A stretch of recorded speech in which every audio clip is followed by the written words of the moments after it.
you're looking at the last of the last of the last between the two of us. But imagine training a dog with your hands tied and you're inside a tree. When I say the last of the Lassie Trainers, that's exactly who he is. And I thought, oh, he's kind of a nice bear. And then all of a sudden he took one paw and he threw me on the ground and starts tongue like that, right?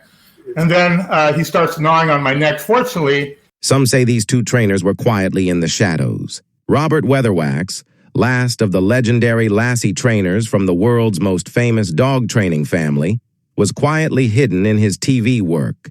And Christophe Clugston, Jedi dog master, was traveling from the sub-zero Arctic to the sweltering jungle heat training dogs on 3 continents. But a chance meeting changed all of that. Now Robert and Christophe have joined forces, and they're breaking the silence. For the first time, the secretive and hidden world of the movie dog trainer and the science of the elite tactical trainer will be revealed. That's right, finally, they're out of the shadows. Here we are again. The podcast, video cast that you need to see, because we talk about things someone else talks about, and we're going to talk about something actually I have gotten a lot of questions about, and I think also Robert's got a lot of questions about. And if you don't know us, I am the Jedi dog master and the last legendary Lassie Trainers, Robert Weatherwax. This is what we do. So we're going to be talking about the secretive, unknown to anyone now. You can't find it. Good luck trying to apprentice to it. No books on it, no videos, no DVDs, no streaming, nothing. And that is what we would call generically the movie film business of dog training. Specifically, we're talking about dog training. There's other animals and other work, but we're concentrating on dogs. And we're going to tell you one of the things that makes this so unique is the fact that we can work with so many different types of dogs, where you're going to find people who do working dogs and they work with German Shepherds or Malinois or Doberman, maybe Rottweiler, and that's all they can do. They don't work with the circus dogs like the poodles or the border collies. They're not agility dog trainers. All these people are hunting dog. There's some great hunting dog trainers, but they're stuck in that niche. All they can work with is bird dogs, and part of that is because their method has become centered around the genetics and the disposition of the dogs that they train, meaning what you can do with a bird dog, you sure can't get away with a basset hound, because we love to talk about basset hounds on this podcast. So you're going to pick up on that. But this is a really, really crucial that their methods are really around the type of dogs that they train. Like, it's really a fad to get Malinois now, and people are getting Malinois that should not get Malinois. And one of the problems here is, oh, look at, they got this high ball drive or toy drive. You could call it whatever you want there. They really can use objects, so they're not using food as much. And the dogs get super amped up. That works with Malinois. That is not, and Dutch Shepherds and some other dogs, but it doesn't work with everything. Try that with a Siberian Husky. You're going to get nowhere with that. It's not going to work. So they're really stuck in these one niche methods, and they may be good with that, but when you try to get them outside of that dog or outside of that little field that they're in, they can't do anything. But movie dog trainers don't get that luxury. They're told, hey, spot open for a dog, Cujo, and that's a Saint Bernard.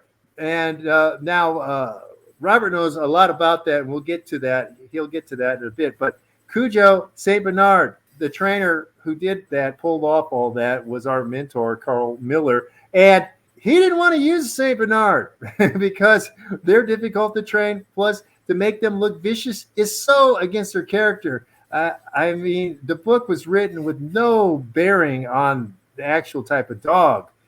So it was very difficult to get this, to get a dog that looks vicious and aggressive and mean and doing all these attacks and stuff out of a Saint Bernard. It's very difficult. It was a very specific Saint Bernard for the main part, and Robert will talk about that later. But what I'm getting to is that movie dog trainers don't get the luxury of picking the best dog and sticking with the best dog. There are a few who get, when the whole thing is around the dog. For example, Rin Tin Tin or Strongheart. Exceptional dogs, incredible dogs, top 1% in the world, being able to do things. Trainers were, again, also exceptional. they were always together. That is not what you, and we can even say that with Rudd with Pal for Lassie, and some of the Lassies later, like Hey, for example, an incredible dog. But usually you don't get that luxury. Yerk said, hey, you got to work with a Yorkie. You got to work with a dog that looks like he's found somewhere, which Robert had a dog like that, Betty. It's kind of a generic dog that people say, well, but they didn't know that. Anyway, Robert, get it into that. But I just want to say that the fact is that we can do a lot more than other trainers because we had to, because we do it, because we have experience of it. And that I'm going to key you into the fact that I have a Jedi Dogmaster challenge up. And look, you don't have to beat me. You just have to match me. I haven't had anybody come forward to risk. Like, it's getting in the ring. You got to put up too. It's not, you know, why would I challenge? I've already proven it. And those are the 3 different events that you have to do. You have to do the quarter-mile sit-stay, quarter-mile recall. You have to do the 3-dog challenge, and you have to train a dog to switch limp that's over 100 pounds. I've done all those. Videos are up. You can see them. I've already accomplished it, and I can do more. So, but no one else will take it on. None of the other people, because they're stuck in their niche. And that's what I'm trying to show is our flexibility, our ability to be universal.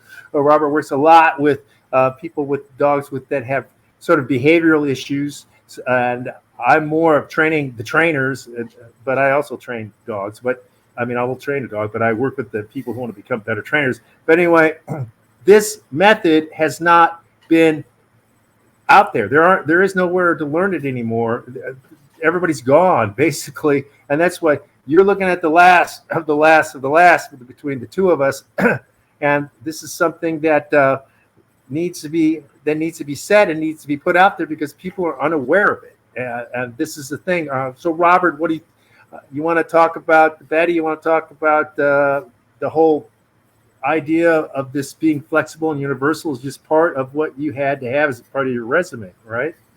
Yeah, absolutely. What I find a lot of is that you mentioned a lot of people work with specific breeds, whether that be Border Collies, Australian Shepherds, German Shepherds, Malinois, whatever it may be. So what happens is they get kind of used to a certain kind of tempo with the dog because they're high energy dogs.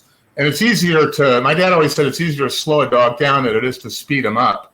And that I would say that's true because if you have a dog that's providing the energy, providing the momentum to make mistakes, to learn more quickly than a dog that's more tentative about doing things in the first place. I had such a dog with Betty, and we've had a couple Lassies that were like that over the years who weren't very sturdy when it came to the surroundings. Maybe it could be just the way you talk to them. Betty was very sensitive to voice tone, but she wasn't, she wasn't afraid of anything. That was because I exposed her to everything. When my dad told me that, this dog was just going to be a training ground for me to where I would just learn how to train this dog and don't worry about the pressure of the dog actually working in film. But she did work in film. And I attribute that pretty much to the exposure that she got early on. I basically took her from a 20-mile-per-hour dog to a 60-mile-per-hour dog. Now, there's a lot of dogs that are already at 100, 110 miles per hour, and really what you're trying to do is just put the brakes on. But to me, it's easier to apply the brakes than to put power into an engine that isn't suited to handle that kind of speed. So what I got out of Betty was about the most I could get out of her, but it's more than anybody else could get out of her, and it was enough to get her 2 features, 3 appearances on different TV shows, commercials. She worked quite a bit. And, I think at one point my dad even considered making her a double for OJ, his dog that, coincidentally OJ Simpson passed 4 days ago. But, OJ was named in his honor back in the old days when he was just retired from, his NFL career.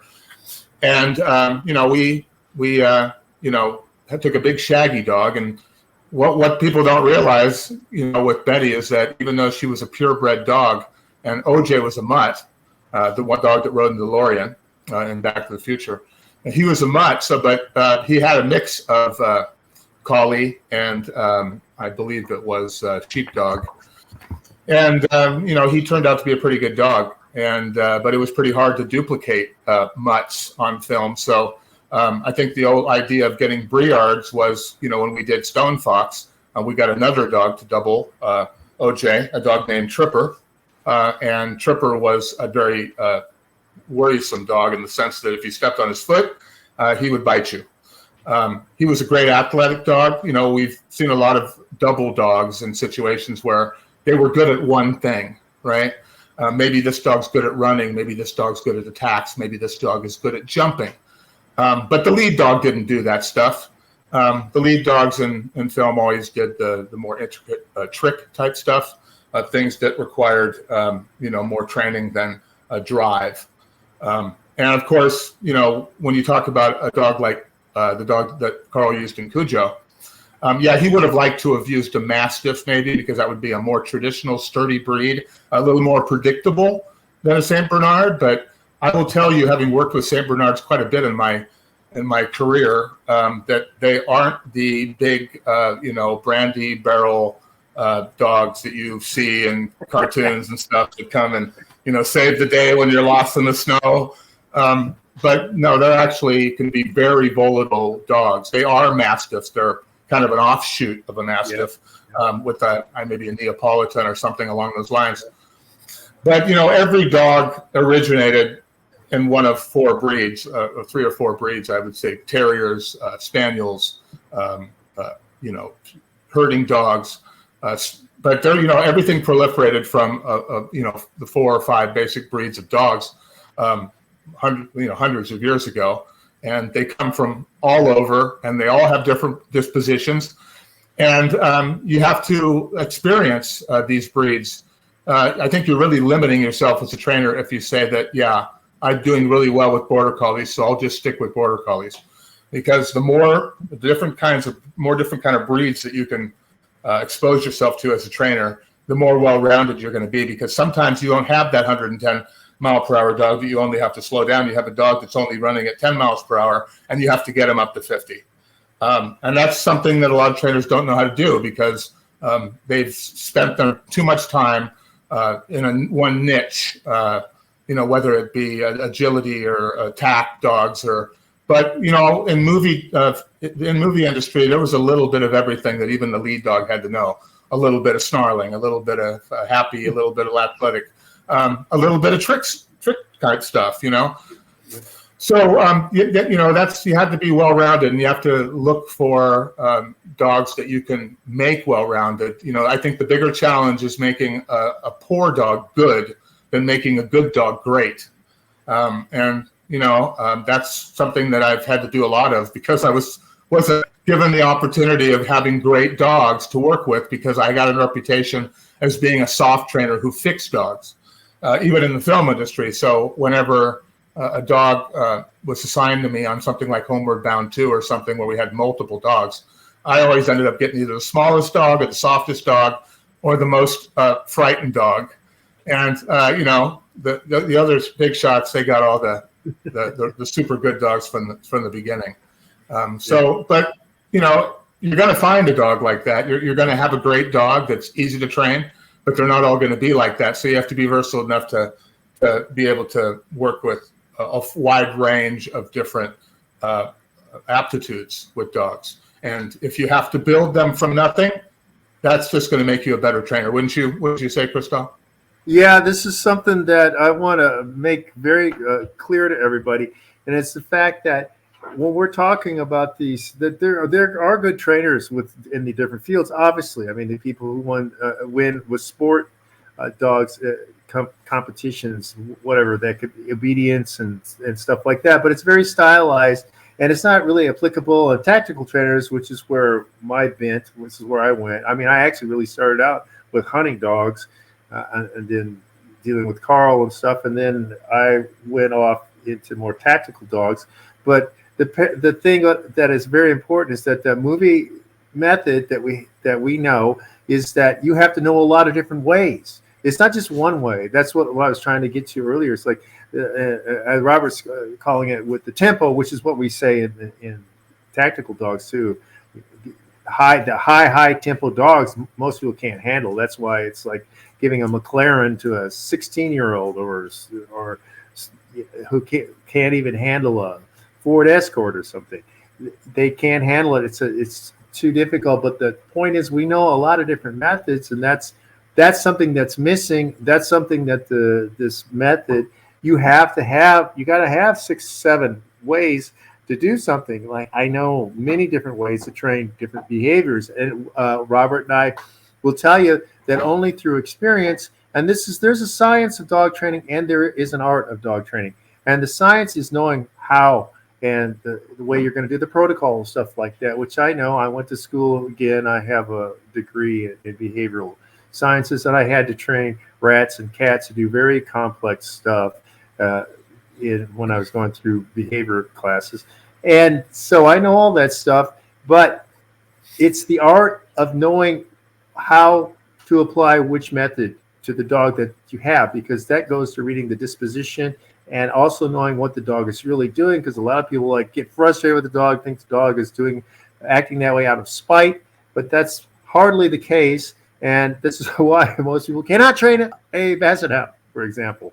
And you'll find that these pet dog trainers will stay away from certain types of dogs because the method that they want to use, especially when they try to microwave a dog, and by microwave a dog, I don't just mean e-collar. I mean trying to do everything really fast. They promise that they can train a dog to be completely obedient in 3 weeks, give them the board and train. This is not possible. You can get the foundations, but that dog cannot do things. And none of these trainers who can do any of this, they won't accept the Jedi Dog Master Challenge. Why is that? Because they can't do what I can do. This is just a time for people to recognize that Robert and I are at a different level because we've got 100 years. They'll find 2 other guys on a podcast with 100 years of experience with multi-dogs on 3 continents. I've trained from the Arctic to the jungle, and I've trained all sorts of dogs. Also, the types of dog, the roles. I mean, I've trained dogs to do many, many, many different things, more than anybody you're going to find talking on YouTube right now. And my ability to train dogs is right there. You can't say anything. It's there on video. That's why I have it up. Robert, something that he was talking about with the dogs, and maybe we should talk about some of the dogs that Robert worked with are famous dogs. Robert, of course, Lassies, the different Lassies. As a child, was involved with helping his grandfather train a dog. He was running up and down ladders, which I'm trying to get Robert to do again. It's not working that well. But go up the ladder, and then he had a go up and take him. I forget what he took you.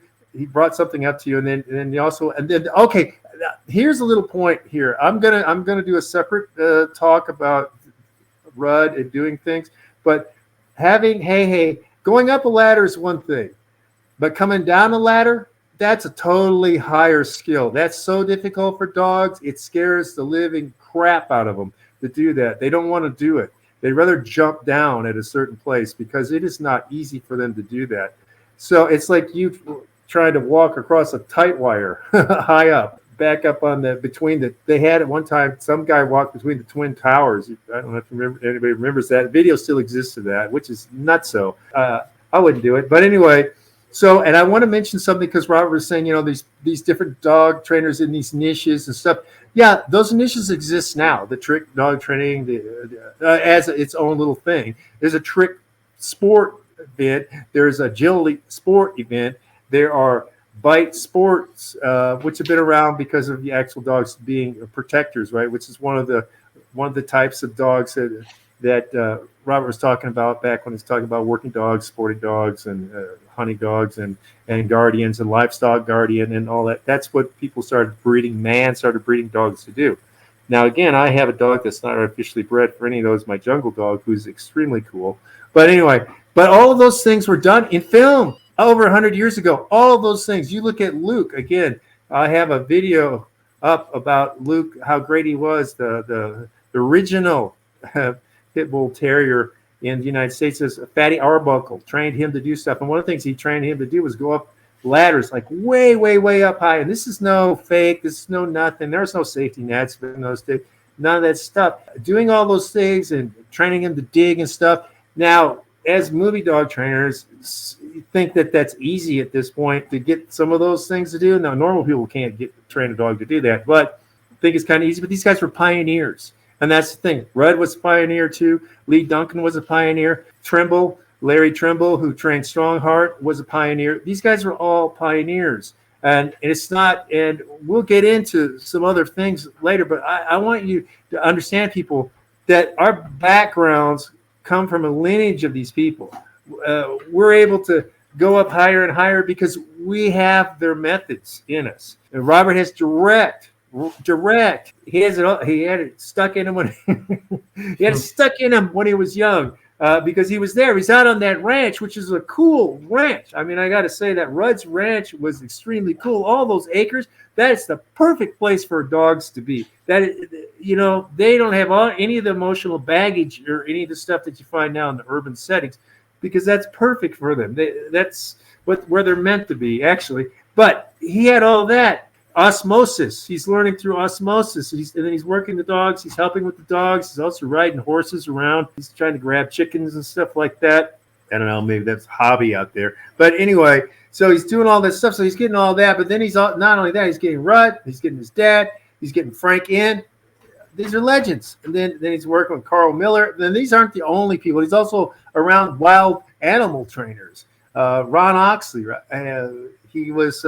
you can tell that story. How old were you when they threw the bear on you? Gentle Ben. That was the bear. If you can go look it up on YouTube for you mills and sub mills who don't know anything about this. But Gentle Ben was Dennis Weaver was in that, right? Yeah, Dennis Weaver. Yeah, Gentle Ben. And it was set in the Everglades, and he was a conservation officer, something, wildlife, whatever you want to call it. But Gentle Ben was the bear that they had adopted or whatever. It was also the same time I think Flipper was around and stuff like that. But anyway, Robert got to, when he was fairly young, and obviously he lived through it, got to wrestle around with Gentle Ben. So he's got all these things, It's like you're talking to, when I say the last of the Lassie trainers, that's exactly who he is. That is it. It's not hype, people. It's a descriptive label of what he can do. And when I say I'm the Jedi dog master, it's because nobody can replicate it. I'm waiting for you. It's just like Ali. Step forward, Foreman. Get in the ring. 8 rounds. It's all you got in you. And that's it. Kaboom. You're out. So it's not hype, people. It's just statement of facts. And if you want to know this, we're the only places left. But anyway, Robert, I left a lot of stories unfinished. If you want to throw any stories in, and then we'll get to our thing about, we're going to talk about a movie dog in a moment. But anyway, Robert, well, I'll tell you those movies back, or TV shows back in those days in the 60s and early 70s, those were basically products of Ivan Tors, who was a producer of such shows as Flipper, Gentle Ben, Doctari. There seemed to be a real, influx of animal shows back in the old days. And I believe that a lot of the reason that you're seeing so many animal shows is because of back then, is because of the quality of trainers that we had back then. I don't know that we have the same kind of trainers, even though there's a lot more training available for trainers to learn. There's so many different methods now. Everything was much more streamlined back then. Everybody trained pretty much the same way. Now, what I'm seeing now is I'm seeing a lot more what I call institutionalized training, where we're taking bits and pieces from what they did, and then we're creating some other stuff to add with it. A lot of my clients say that the training that I do doesn't look like any of the training with anybody else because the style is completely different. I use different tools. I don't rely on a lot of the tools that trainers use today because, to be honest, in 1915 or 1920, when my grandfather started training, we didn't have the technology we have. We didn't have all the great electronic tools that we have for dog training back then. So we had to be a little bit more primitive, working with, blocks and rocks and just figuring it out as we go, right? But as far as, my exposure to animals, obviously my dad had a business. Rudd had his own business with Frank Weatherwax, who did Old Yeller. And of course, Ron Oxley was my dad's best friend. He actually died exactly a year after my grandfather died. in 1985. A year before, I should say. Ron Oxley died in 84 and Rudd died in 85. And, that was a big thing for my dad because he lost, two of the greatest training, his father and his best friend within a 12-month period. And I used to go out to Ron's place. He had a place up in Acton off of Soledad, not too far from where Tippi Hedren had her place. The mother of Melanie Griffith, she had her own animal compound up in that area because the zoning was right. You could keep wild animals out there because it was like, A2 or some kind of zoning where it was totally agricultural. You could have, Godzilla out there if you wanted to. But Ron had a compound with a lot of chimps. He probably had at least 5, 7 chimps on hand at the time. He had Clarence, the cross-eyed lion from Daktari. He had Bubbles, the chimp from Daktari as well. And then he had, Bruno from Gentle Ben, who everybody had to have a rite of passage when you go to Ron Oxley's place. Richard Calkins, who did, E.T. and Poltergeist, another one of my mentors who worked for my dad. Ron put him in the wolf cage. He locked him in the wolf cage one day. And he said, because Richard was bragging about, what a great animal trainer he was and how much, he's worked around all these different animals. He worked in the Caribbean and Jamaica and whatever, Virgin Islands. And he's like, so he says, okay, you're so great here. Go in the wolf pen, lock the door. That was his. And he took my mom and put her in the lynx pen with a baby lynx. Yeah. So she got off kind of easy because the cat just kind of gnawed on her a little bit. Yeah. But Richard was genuinely scared when they put him in the wolf pen. But then it was my turn up, right? And there's Bruno. He's just sitting over there, right? I'm like, wow, he's way over there. That's the way I like it. Way over there, right? So, but he said, hey, Robbie, why don't you, Robbie is what they called me. If you look at any of these old videos of a day in the life of Lassie, it says Robbie Weatherwax to differentiate from my dad, who's Bob Weatherwax, right? So anyway, I go up to Bruno because Ron said, go on up to him. So I did. And I thought, oh, he's kind of a nice bear. And then all of a sudden he took one paw and he threw me on the ground. Right, so I'm slammed down on my face, right, on the ground, and he gets on top of me and starts tongue like that, right?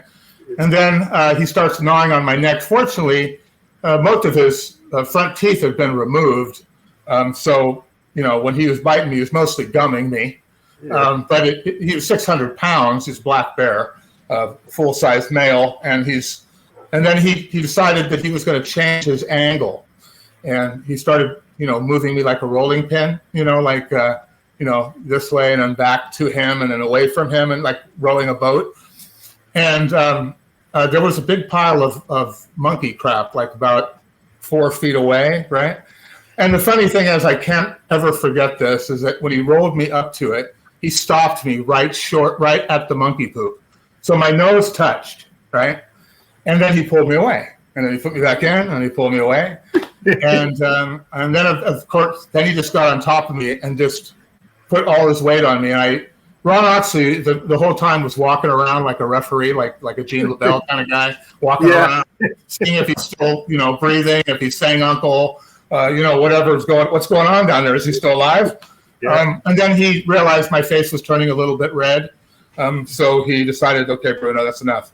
Well, Bruno didn't listen right away, so Ron never used tools in his training, never weapons of destruction or anything. He just simply open-handed Bruno across the face, and Bruno let go. And then I got up, I was out of breath, and then Ron shook my hand, like it was like, you passed, young man, you passed. And my dad, he was smiling, watching the whole thing, right? And that's kind of how I grew up. And then all those times at the ranch. My grandfather put me on a broken horse once. I think he's in that video, that pony. And of course, I got kicked by Rex, the big horse. He was eating the chicken food, and I tried to push him from behind. Hey, get away from there. And of course, he launched it, right? So I had some adventures growing up, but I wouldn't trade it for anything. I feel like a lot of the understanding that I have of dogs and the range that I have is because I was subjected to such a wide assortment of dogs at a very young age, and realized very early on that no dogs can be compared to other dogs that you've had in the past or you're going to have. They're all going to be different. Even if it's the same breed, the dogs are going to be completely different. And then take that, multiply it by 10 by getting another breed that's completely out of your wheelhouse. You know, I'm used to working with herding dogs, and now you're working with hound dogs.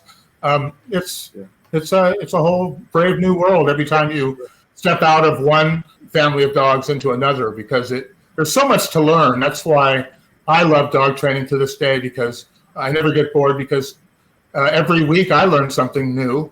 It's all based on stuff that I already knew, but I run into a dog that's like, wow, I never seen a dog do that before, or I've never seen this before. And that's what makes dog training great. And if you haven't run into a situation where you're wondering why you haven't seen that before, you haven't trained enough dogs. Wouldn't you agree, Christophe? Yeah, and I want to say this before I forget, because when you were telling this story with Bruno, and hang on, people, because he's saying that this bear is about 500 pounds or so, a black bear, which, you know, it's still okay. Oh, he's not a grizzly. Yeah, like anybody wants, like any of these people listening want to mess with a grizzly. But anyway, you don't want to mess with black.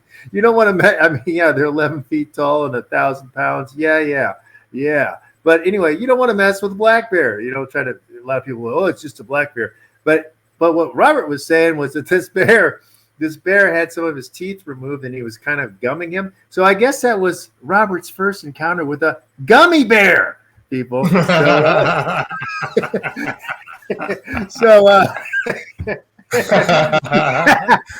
you know, I never thought of it that way.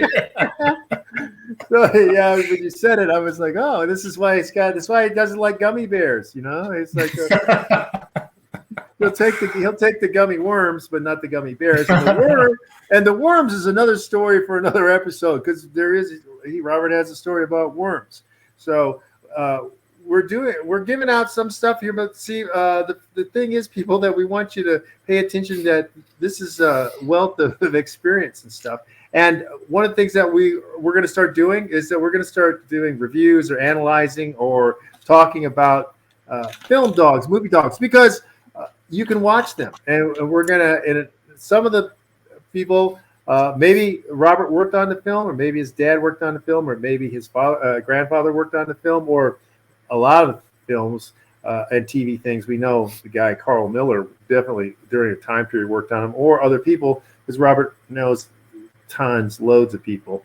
And anyway, but what we're going to do is so that you can go look at these and analyze them. Now, we're not talking about how great the movie is or anything. We're looking at it for the dog work, which is, you know, when you're watching a movie and you're like, oh, that's pretty good, and people are like, that movie sucked. It's like, yeah, but I'm just looking at it for the dog work. You know, they can sometimes have both, but if you're looking, we're looking at it for the dog work. And one of the things that we're going to cover, and it is one of the Weatherwaxes was involved in this, and it's something most everybody's seen. And of course, Robert has inside information about this movie, and we're going to talk a little bit about it. And that is The Wizard of Oz, and that dog's real name was Terry. Anyway, so you want to take it away there, Robert, and say which one of your relatives was actually. Yeah, well, the dog was owned by a guy named Carl Spitz, and Carl Spitz back in the 20s and 30s and even into the 40s was a competitor of my grandfather's the studio school of dog training. And they were partners together, and Jack Weatherwax, the other brother, Frank and Rudd, and their brother, there was also another brother named William who also worked with Frank and Rudd. But Jack decided that he wanted to be out on his own. He didn't want to be under the Weatherwax umbrella. Very similar in some ways to what I did in my movie career. I worked for a lot of other people. But he worked for Carl Spitz primarily. And whenever you look at the credits of like Call of the Wild or The Wizard of Oz, you're going to find that Carl Spitz gets the credit, just like Ivan Torres got the credit for Flipper and General Ben and you know, Daktari. Even though he wasn't an actual animal trainer, he was the producer.